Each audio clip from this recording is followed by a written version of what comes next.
వాడు రాత్రి దాకా మంచిగానే ఉన్నాడు, మబ్బుల జ్వరం వచ్చింది, ఒకటే వణుకుతున్నాడు. మా బుజ్జికి పర్షం బట్టి రాత్రంతా నిద్రపోలే, భుజాల మీద వేసుకొని అటు ఇటు తిరిగినా. బయట ఆడి ఉరుకొద్దని చెప్పిన కదరా, ఇట్లా పోయినావు, తట్టు తాకించుకొని వచ్చినావు. మంచిగా ఆడుకుంటా తిరిగేటోడు 2 రోజుల సంది కుసకుసే ఉన్నాడు అని అంటుంటారు. మీ ఓళ్ళే కాదు, చాలా మంది పరిస్థితి గట్లనే ఉన్నదటుల్లా.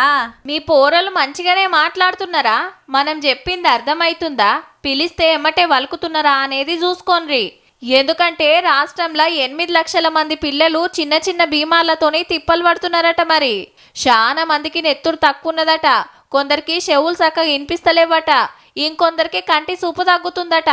బాల భరోసా పథకం కింద అంగన్వాడీ టీచర్లు, ఆశా వర్కర్లు ఇల్లిల్లు తిరిగి పిల్లల పానం ఎట్లుందని సర్వే చేస్తే గీ ముచ్చట తేలిందటుల్లా. 5 ఏళ్ల లోపటున్నోళ్ళు మంచిగా నడుస్తున్నారా, మాటలు మంచిగా వస్తున్నాయా, చుట్టుముట్టు అన్ని చూసి గుర్తుపడుతున్నారా, నలుగుట్ల తిరుగుతున్నారా, లేకుంటే ఒంటరిగుంటున్నారా, ఇట్లా 22 తీర్ల ప్రశ్నలేసి అందులో ఏ ఒక్కటి తేడా ఉన్నా ఆ పిల్లల పేర్లు, తల్లిదండ్రుల వివరాలు రాసుకున్నారు. 18 లక్షల మంది మీద సర్వే చేస్తే 8 లక్షల మందికి తక్లీఫ్ ఉన్నదని తేలిందట.